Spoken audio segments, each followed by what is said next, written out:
All right, let's bring Shane back in and talk about the more immediate threats. I mean, you might be talking about hurricanes too, but we're talking next weather alerts, right? Yeah, there's a lot going on. We have so much. two next weather alerts to kick off the work week, and we have the beginning of hurricane season today. Well, I'm tagging you in. Okay, ding ding, put All me right. in, coach. Okay. So let's go ahead and get things started here. Let us start with the tropics. I like to kind of start with the silver lining, right, or at least some positive thing in the forecast.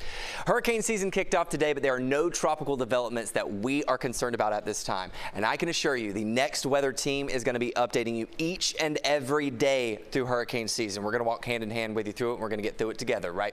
Thankfully, we are not concerned with tropical activity this week. There's a lot of Saharan dust in the air. Saharan dust might play with our rain chances a little bit, but I don't think that's going to play with it enough to lower our flood risk for tomorrow. In fact, we're going to have a flood risk across South Florida for tomorrow and Tuesday, which is why we have next weather alerts for both of those. Really, we're settling into a wet work week overall. Thankfully, the rain chances should help to lower our temperatures a bit, okay? So you're taking a look at the flash flood threat for tomorrow. You notice most of South Florida either under that level 2 or level 1 risk. A majority of us under that level 2 out of 4 risk. The area shaded in yellow. Let's time out the showers and storms for you. I do think they're going to be a little bit more widespread than what we saw today. Just as a reminder, today's next weather alert was for damaging wind within storms, and we did see that. Tomorrow, it's going to be the flood risk. So around 8 to 9 o'clock, we're driving into work. We could be dealing with a few isolated storms and a few light scattered showers. Nothing severe at this point. It's as we get closer to the midday time frame, so around 12 o'clock is when that activity starts to grow a little bit more widespread. It's under these showers and storms that we start to see that heavier flow that could allow for some flooding to occur.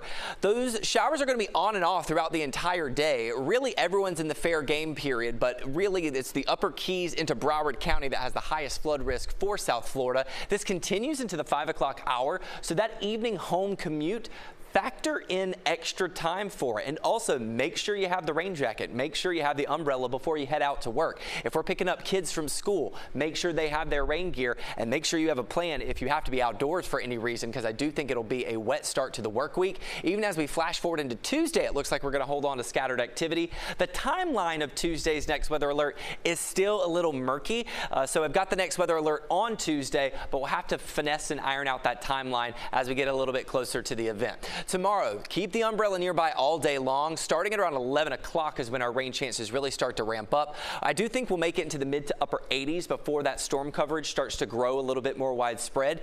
Area-wide, you do see these temperatures that are either at or below average. We typically sit at around 88 degrees this time of year, but I think because of the cloud coverage and the rain, that should keep us a few degrees lower than where we typically sit this time of year. You'll notice our rain chances are elevated for at least the first half of the week, but then we have another plume of Saharan dust moving through for the back half of the work week and into the weekend. Saharan dust absorbs a lot of the moisture in the atmosphere, and that'll lower our rain chances and hopefully lower our severe weather threat by the back half of the week. So for Tuesday, heavy rain and flash flooding is going to occur with those on and off showers as well. Several inches of rainfall possible. Some of the forecast models have been extremely ambitious with just how much rain we could receive, with some areas in the forecast models getting over 6 inches of rain. Obviously a big flood concern there. On Tuesday, the flash flood threat does continue throughout Broward, Miami-Dade, and at least the upper Keys. I have a marginal risk, which is a level 1 out of 4 risk for the lower Keys. We zoom in here locally. I just want to highlight, just if you see your area shaded in yellow does not mean you will receive flooding. It just means that the ingredients are present in the atmosphere for us to have heavier downpours. Here's a look at what you can expect as we head into the next work week. Tomorrow and Tuesday, those are the next weather alerts that we currently have in effect. Daily rain chances will continue through the work week and maybe even to the upcoming weekend. Those afternoon highs get stinted a little bit into the mid to upper 80s for a majority of the work week, but then we start climbing back to the upper 80s to lower 90s, feeling a lot more summer-like, unfortunately, as we make our way toward next weekend.